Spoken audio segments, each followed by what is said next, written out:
ಭಾರತ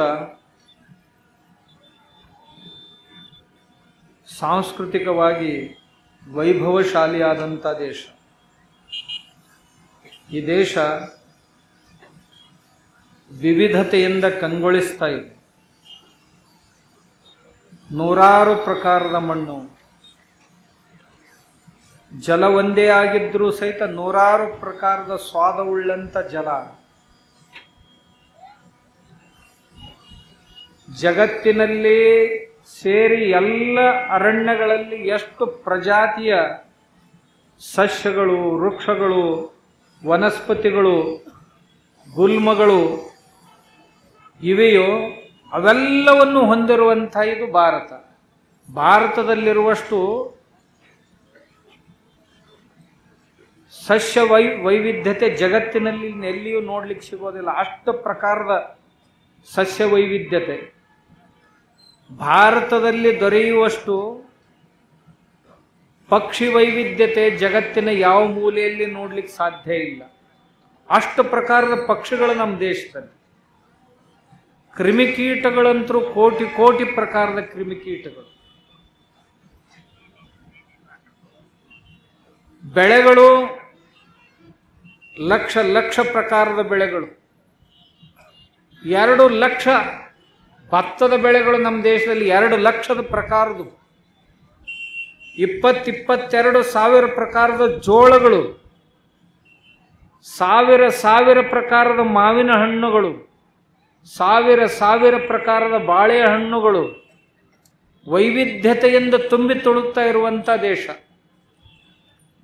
600ಕ್ಕೂ ಮಿಗಿಲಾಗಿ ಜನಜಾತೀಯ ಪಂಗಡಗಳನ್ನು ಹೊಂದಿದಂಥ ದೇಶ. 22 ಭಾಷೆಗಳನ್ನು ಮಾತನಾಡುವಂಥ ದೇಶ. ಬೇರೆ ಬೇರೆ ವೇಷಗಳು, ಬೇರೆ ಬೇರೆ ಭಾಷೆಗಳು, ಬೇರೆ ಬೇರೆ ಅನ್ನ ಸಂಸ್ಕೃತಿ. ಯಾವ ಪ್ರದೇಶದಲ್ಲಿ ಅಧಿಕ ಬರಗಾಲವೋ ಆ ಪ್ರದೇಶದಲ್ಲಿ ಅನ್ನ ಸಂಸ್ಕೃತಿ ಅತಿ ಸಮೃದ್ಧ. ಇದು ನಮ್ಮ ದೇಶದ ವೈಶಿಷ್ಟ್ಯ.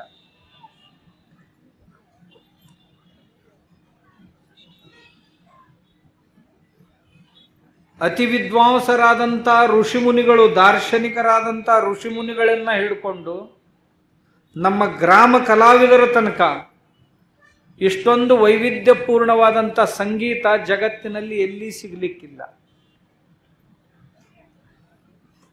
ನೃತ್ಯ ಎಲ್ಲಿ ಸಿಗಲಿಕ್ಕಿಲ್ಲ. ಈ ದೇಶದಲ್ಲಿಷ್ಟು ಭಜನಾ ವೈವಿಧ್ಯತೆ ಜಗತ್ತಿನಲ್ಲಿ ಎಲ್ಲಿ ಸಿಗಲಿಕ್ಕಿಲ್ಲ.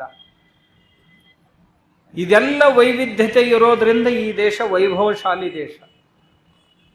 ಸಾವಿರ ರಾಜ ಮಹಾರಾಜರು ಈ ದೇಶವನ್ನು ಆಳಿದ್ದಾರೆ. ತಮಗೆ ಆಶ್ಚರ್ಯ ಅನ್ನಿಸ್ಬೋದು, ಒಂದೊಂದು ರಾಜಮನೆತನಗಳು 300-350 ವರ್ಷಗಳವರೆಗೆ ನಿರಂತರವಾಗಿ ಆಳಿದಂಥ ಇತಿಹಾಸದ